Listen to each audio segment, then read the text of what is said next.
Okay, we are live. And ladies and gentlemen, guys and girls, I know Friday afternoon before a long weekend is probably not what you want to be doing. You probably want to be sitting in a pub, having a long meal, getting ready to enjoy 3 days off. But I've got to tell you, difficult to get this man down. And I just wanted to speak to him this week because there has been so many things going on. Louis Christopher, who's been one of the more accurate forecasters of real estate and interpretation of data in the country over the last few decades. He's from SQM, as the banner says on the bottom of the screen. Louis, I can tell even on a Friday afternoon, we're nearly up to 100 people live watching right now because everyone is fascinated. What has happened to this real estate market, Louis? What has happened to this market? Louis, it's incredible how things can change so quickly in the world of real estate. Very much so, Tom, and great to be with you and your audience this Friday afternoon. I'm not too bothered. It's a Friday afternoon. I'm keen as ever to get into the stats with your audience and give a few sort of insights in terms of what we're seeing with the data. Yeah, absolutely. It's just amazing how things can change. I mean, recall this time last year, we were going into a lockdown, another lockdown. We had a lot of stimulus in the economy, though, so the federal government at the time was trying to do all they can to avoid a major recession, and they largely achieved that. And despite the lockdown, the Sydney market, and really the national housing market, was extraordinarily strong. So when we came out of lockdown, which occurred more or less at the end of August, the housing market really bounced, and housing prices continued in Sydney to keep rising, albeit though when we started to get to October, November, and we had the Australian Prudential Regulation Authority step in by increasing the buffer, the serviceability buffer for new borrowers, the market started to slow from that point. And now here we are in June. We've had now multiple interest rate rises. We've had a change of government. We've had the Ukraine-Russian war. We've had an acceleration of inflation. And there's been a lot of things that's happened globally and with the domestic economy. And yes, the market has turned. And on our numbers, it appears as though Sydney housing prices peaked in February. And they've been coming off since that point in time.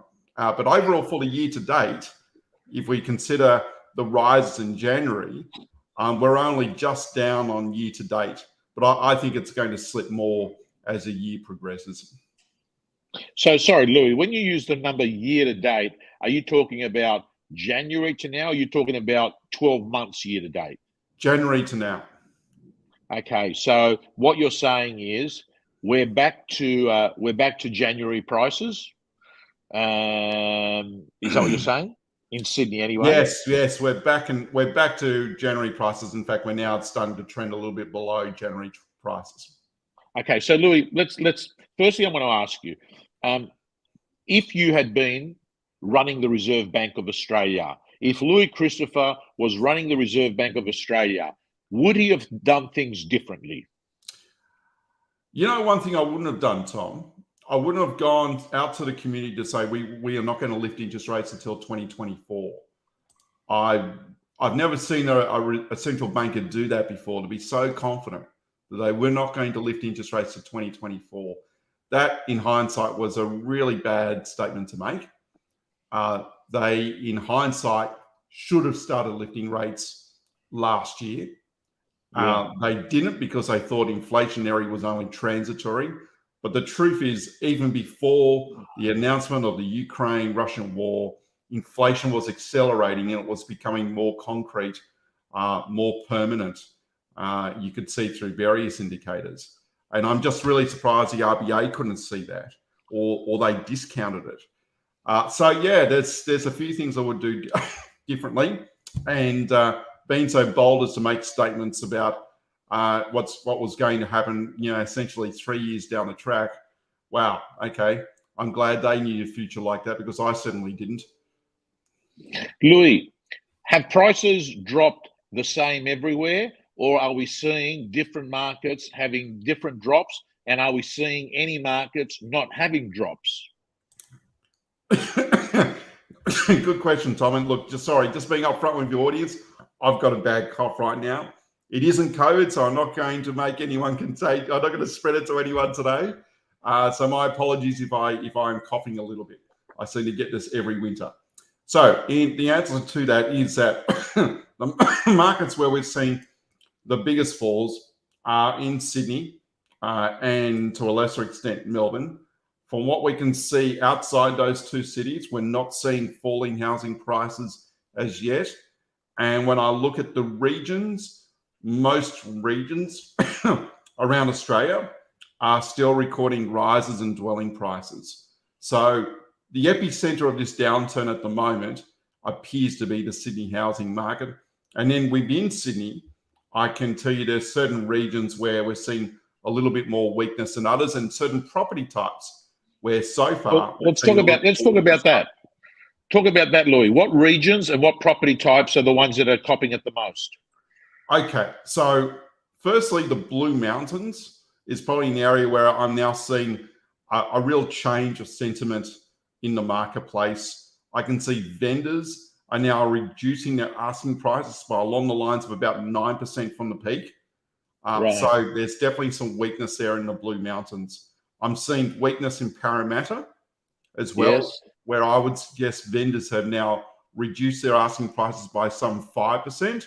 And when I say asking prices, that's their initial price. So they've been adjusting down from their initial price. And areas which are looking a little bit better, I would have to say Wollongong is still looking relatively strong. The eastern suburbs is looking okay from what I can see, keeping in mind the data is a bit patchy, and I'm seeing a slowdown in sales activity in the eastern suburbs and a fall in clearance rates. But I'm not seeing any real discounting yet by vendors, but that may well come. The lower North Shore, I'm seeing a little bit more weakness coming through. I'm seeing more vendors of getting out of auctions and listing via private treaty with a price tag. And normally you don't see that until you get a weak market. As you would be well aware, the lower North Shore has a high proportion of auctions compared to the total market. And those vendors who generally list via private treaty never put an asking price on their ad, or barely do. And now I'm seeing a lot more asking prices being added on. And that to me is a sign that vendors are not getting what they want, and they're finally then showing their hand and putting their asking price on. So we're seeing that in the lower North Shore. Northern Beaches seems to be holding up a little bit better. The upper North Shore, we have seen an increasing correction. And then I got to say, Tom, in all areas, and then I'll just stay quiet for a moment, in all areas, we're seeing a rise in older listings. So listings from over 90 days are starting to build up. Now, new listings are shrinking. So that's a sign to me that would-be sellers are looking at the market and saying, hey, I don't want to sell now. I don't want to sell unless I have to. So we're seeing a narrowing up of new listings, but that's being more than offset now by the rise in old listings, just older stock that hasn't sold, building up and competing with each other. Okay, we're going to give you a chance to give those lungs of yours a quick break and a quick pit stop there.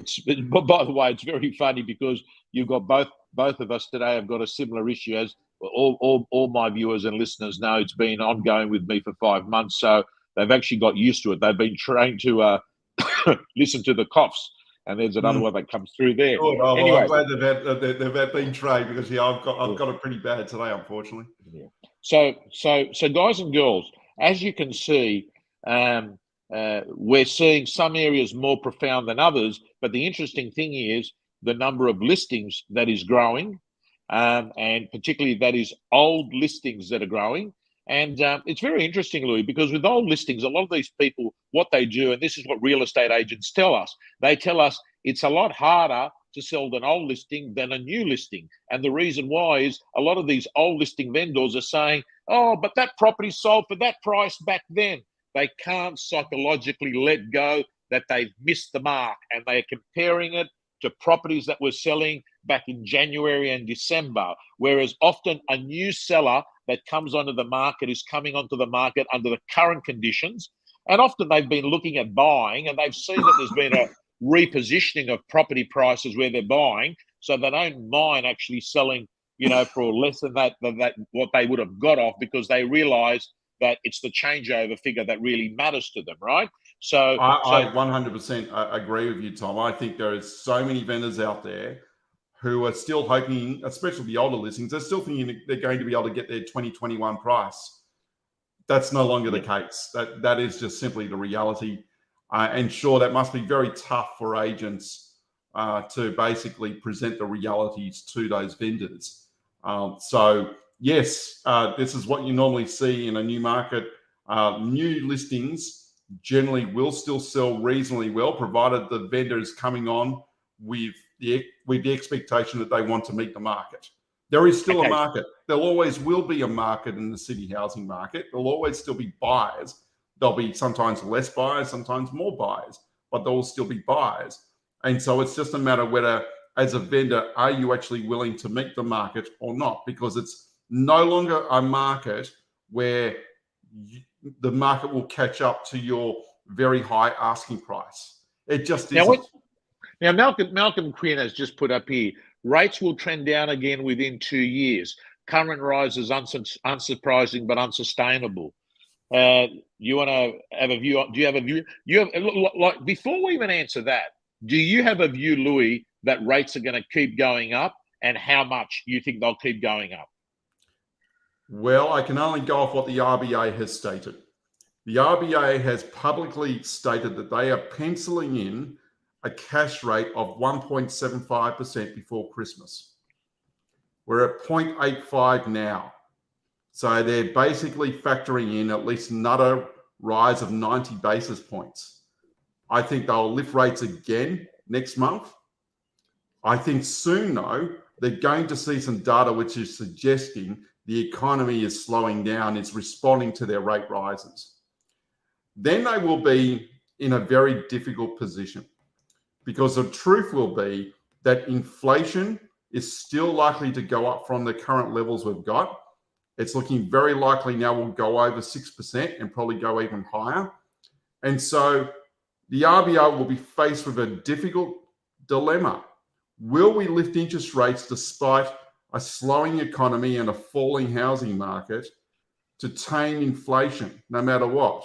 Or do we go on pause and wait for more data to come through to see the economy is really slowing despite the rise in inflation? They're in a situation now, it's like, okay, what do they consider more important?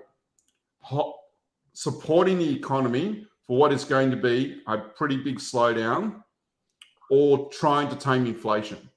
Because I have a feeling they cannot exactly do both here. And so it's going to be very interesting to see exactly what they do. Interesting is probably not the right word, because if they get this wrong, we're either going to have out of control inflation or we're going to have a recession.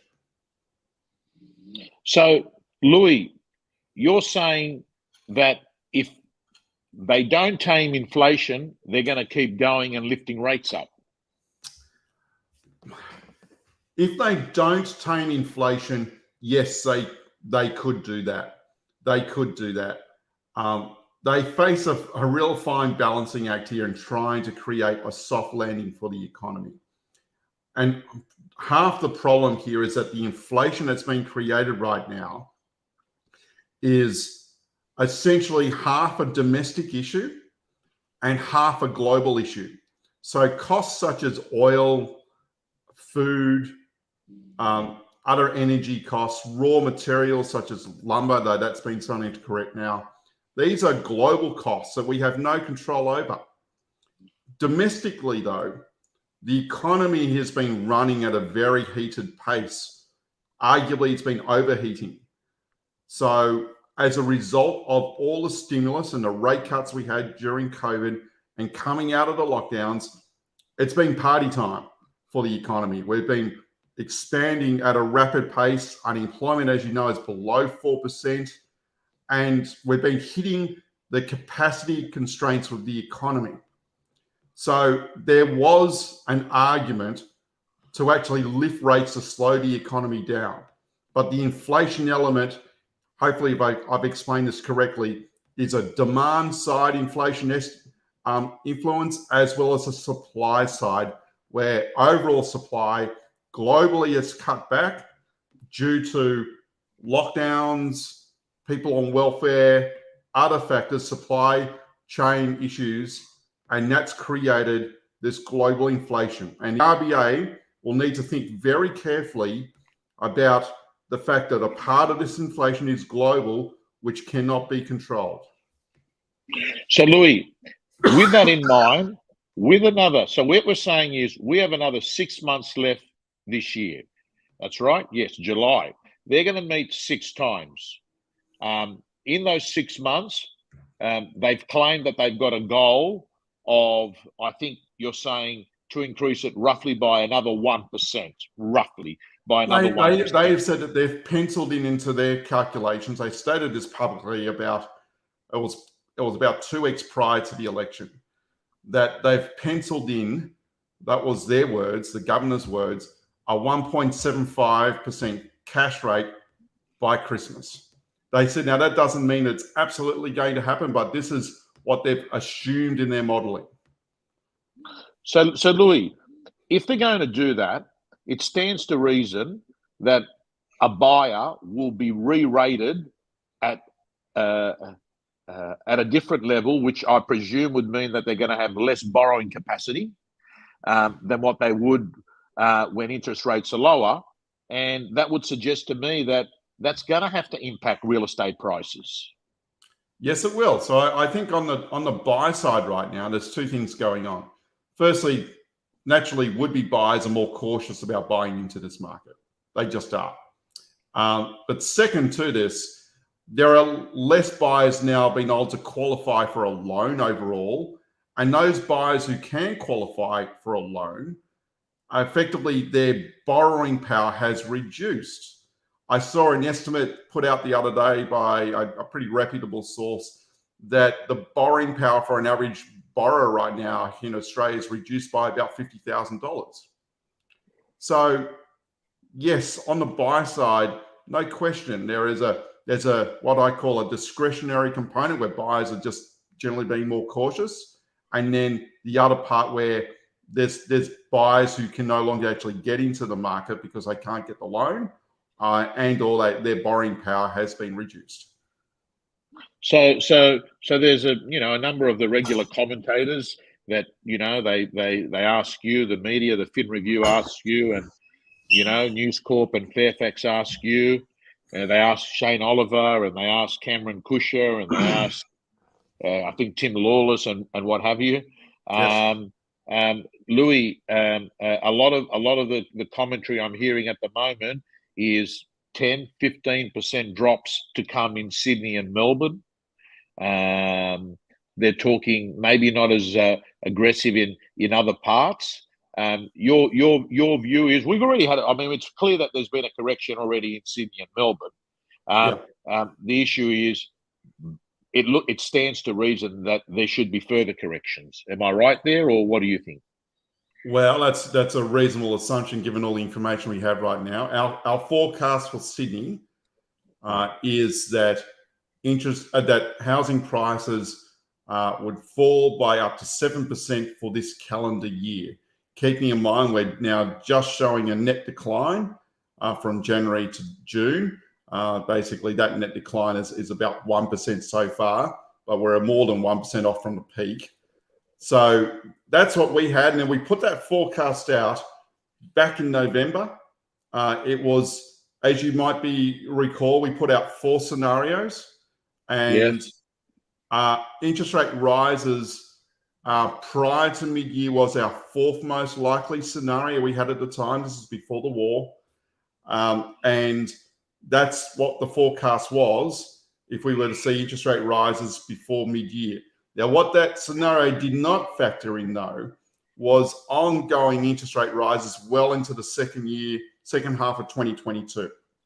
And that's looking now like the most likely scenario. And so what this means for our forecast is that there is a potential for greater than a 7% decline this calendar year. Now, I note that it's for this calendar year. We haven't put a forecast out yet for 2023. We need to see more information come through before we were willing to do that. In terms of a total peak to trough decline in the Sydney housing market, I wouldn't want to put a number on it yet, because much depends in terms of what the RBA does. If they are too aggressive, we could have a real hard landing in the housing market. If, on the other hand, they kick the can down the road a bit, so they may just scare the market a little bit by these aggressive rate rises now and then quickly go on hold, and they underestimate inflation, then what could actually happen is the housing market could actually turn around.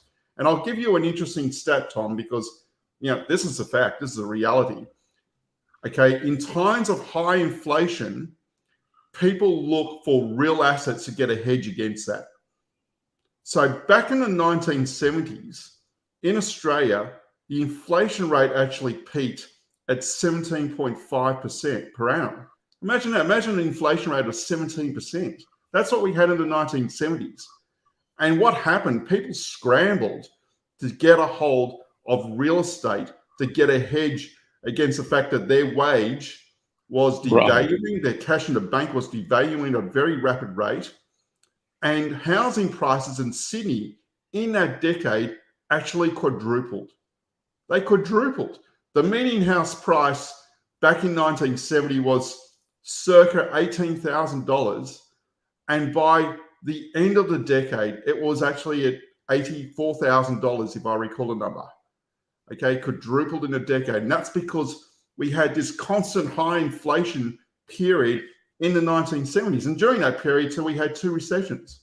So this is the thing that we need to consider, that if the RBA does kick the can down the road a bit, they lift rates and then go on hold, there is certainly a chance here that people will look for real assets to get the hedge against longer term higher inflation. Which will mean that real estate gets a nice kick.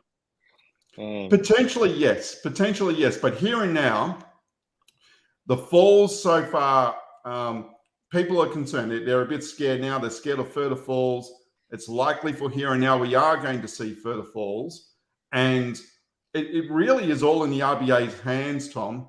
They could, as mentioned, they could be really aggressive. They lift rates too hard compared to inflation. And we'll have a hard landing, not just in the housing market, but the greater economy. There's no question about it. So I wouldn't want to be a central banker right now. I think they've got the hardest job in the world right now. So Louis, before we finish off today, I want to ask you, during the COVID clarity periods, we had coastal areas, seaside, treeside, benefit.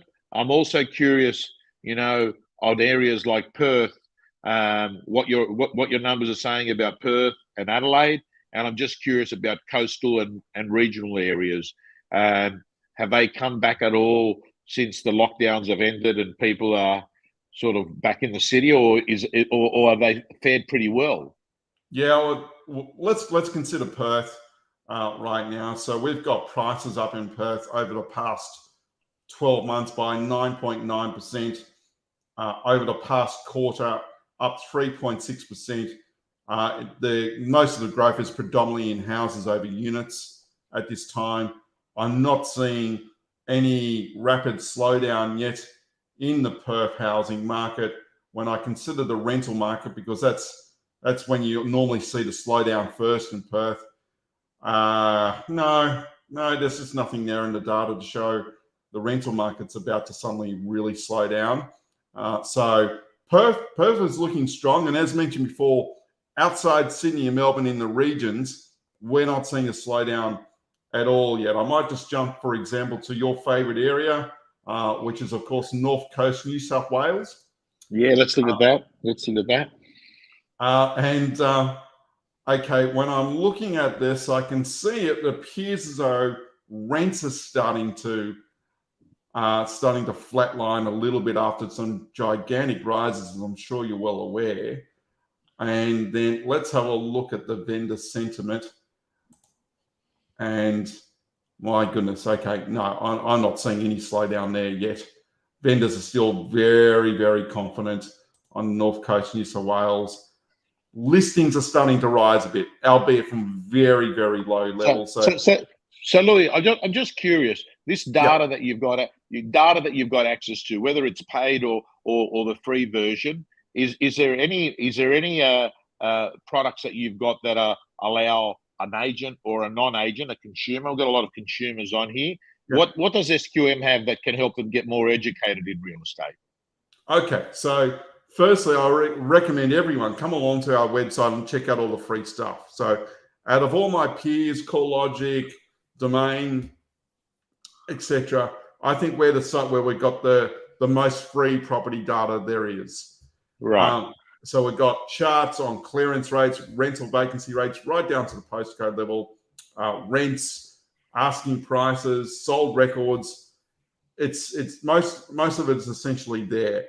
Now, for those who can afford a subscription to get access to all the sales and valuations, we've got a service for that. It costs $99 a month, and you get access to all data right down to every individual house and unit, except for perhaps the off-the-plan developments. We always lag a bit on that. But for every established house and unit, you can get from us for the $99 a price estimate. You can get a rent estimate for that particular dwelling. You can get the sales history for that particular dwelling, the marketing history for that particular dwelling.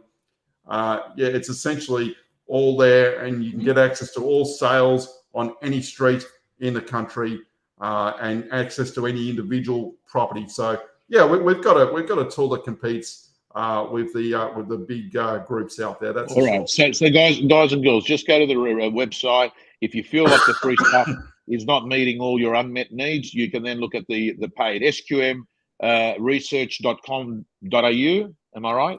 That's the one. Okay, so Louis, you've been looking at some charts. I'm just curious. I've had a few people ask about Adelaide and Queensland. Yeah, sure. Let's jump to Adelaide. Okay, so when I look at the Adelaide market, I can see that we're not recording any rise in older listings at this point in time. Stock is still at very, very low record levels. This is one of the cities which we believe would actually outperform in 2022, and so far it has been outperforming. There are forecasts for 3 to 6% dwelling price increases for the year. Now, when I just have a look at just some of the most leading indicators, I'm not seeing any weakness right now. No, it's looking really strong, really, really strong. If anything, I would have to say we're going to be understating the price rises for Adelaide at this stage. Wow. And then when I look at rental vacancy rates, well, my goodness, the rental vacancy rate in Adelaide right now is just 0.48%. That is an all-time low on our numbers. Okay. Well, no. What's Queen's Adelaide's red hot? What you're saying mirrors what the agents are telling me. What about Queensland, Louis? Okay, so Queensland, and when I'm going to talk Queensland, I'm going to talk about Brisbane in particular. So the rental vacancy rate, we've got the latest on Brisbane, is just 0.7%. Once again, that is a record low. So in other words, that's the lowest since we've been recording the data back to 2005. When I look at what's going on the for sale market, yeah, okay, so we're just starting to record a little bit of a rise in listings. In sort of like the older listings are just starting to record a little bit of a rise, but we're still at very low levels of total listings. So we've got about 18,000 listings all up in Brisbane. And back prior to just before COVID, we had 28,000 listings. So that, I would argue, is still a seller's market in the Brisbane market. But I think things are going to slow down. I think the Brisbane housing market is one now where prices are looking a little bit toppy. They're looking a little bit expensive. And I note that our auction clearance rates in Brisbane in the last few weeks have been starting to trend down. Okay. Louis, you've been absolutely fantastic. You've given us a very good overview on the main things that are going through people's minds on real estate. And right now, I can tell you that I'm really looking forward to going out to auction tomorrow, because what I do notice, Louis, is that often what happens on a Tuesday impacts that weekend straight away now. You know, I mean, the common thing I'm having is buyers, when buyers used to sort of put their hand up and bid. Now they'll say, "Oh, that's all right. Well, there's another one down the road. That's fine. No problems. We're going to wait till the market drops. Oh, the market hasn't bottomed. Haven't you been reading the media?" And then I'm getting a group of vendors. I'm not getting any vendors that are saying to me, "Louis, I have to sell. I have to sell." What they're saying to me, it's fine. They're not giving me my money. I don't have to sell. So there doesn't seem to be any forced sales, Louis, at the moment. Well, Tom, you're spot on. And one of the things that we also monitor, and we're going to publicly release this now because I think it's becoming more relevant, is we've got a distressed properties index. Yes, yes. And I can tell you now that there's actually been big falls in the amount of distressed activity over the past 2 years. And when I speak to our banking connections, I can tell you now that banking arrears are effectively at record lows. So I do believe that on the sell side, that even with the rate rises we've had, even if we get another one next month, which I'm pretty sure we will, that we're not going to see an increase in forced seller activity or mortgagee possessions, bank forced sales. We're not going to see that. And what that should mean is that it's unlikely we're going to see the really steep declines that the housing bears have always wanted to see, your 40% declines. That's pretty unlikely. It's pretty unlikely. Now, though, I've got to say, if we were to see a lending rate over and above 7%, then it's quite likely we would start to see a fairly rapid increase in forced sales activity. And I pinpoint that particular number because that's the point where it's above and beyond where the banks have stress tested everybody that's applied for a loan since 2014. That's above that number. So as you'd be well aware, you go for a mortgage, the banks love to make sure that you can withstand interest rate rises. And generally the test has been between 6 to 7%. So my theory here is, hey, if we get an average lending rate of above 7%, that's when you're going to see some more panic sellers enter into the market because they have to sell. Okay, what's the lending rate at the moment, roughly, Louis? The discount lending rate, and most people get a discount when they go for a loan now, is running at about, after this week's rate rise, at about 3.9%. Okay, so if we assume that, you know, we're going to get another rate increases and they're going to achieve the goal, that's going to take it up to around a lending rate of 5%. And what you're saying with a discount and maybe undiscounted, not many people get an undiscounted rate now, but then you would have an undiscounted rate maybe in the mid sixes. Right. So I think that's where it's at now. Now, of course, that doesn't mean you won't get sellers out there who will look at the market and start to become pretty negative on the market themselves, and they may well get to the point where they'll say, actually, I want to sell now before things get worse.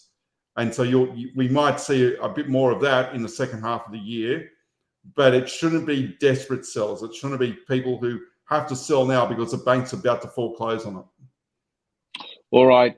Louis, Christopher, have a good long weekend. I want to thank everyone for joining us today. Again, a wonderful comment here. and I'm looking at what everyone's saying here. Everyone's got a view.